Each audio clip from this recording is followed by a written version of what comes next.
Hello everyone, আশা করি তোমরা ভালো আছো। আমিও ভালোই আছি। দেখো, আজ একটা মিনি ব্লগ তোমাদের সাথে শেয়ার করছি। ভালো লাগলে একটু লাইক কমেন্ট করে দেবে। দেখো, প্রথমে আমি আইব্রোটা সেট করে নেব। আর তারপর দেখো, একটা আইশ্যাডো প্যালেট থেকে গ্রিন কালার নিয়ে আমি আইটা করে নিয়েছি।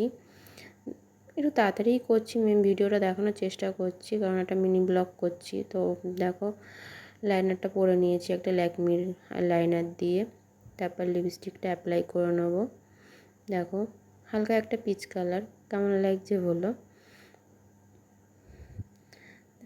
তারপর দেখো, জুয়েলারিটা পরে নিয়েছি।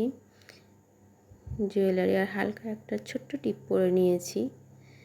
আমি কাজলটা অ্যাপ্লাই করিনি, আইশ্যাডোটা দিয়েই আমি কাজল করে নিয়েছি। তো দেখো, ফুল লুকটা কেমন লাগছে আমার। ভালো লাগলে লাইক কমেন্ট করবে, আর একটু ভালোবাসা দেবে। তাহলে আরও ছোটো ছোটো মিনি ব্লগ তোমাদের সাথে আমি শেয়ার করব। তো দেখো কেমন লাগছে। আমি দেখো, চুড়িটা পরতে ভুলে গেছিলাম, চুড়িটা আমি পরে পরে নিয়েছি।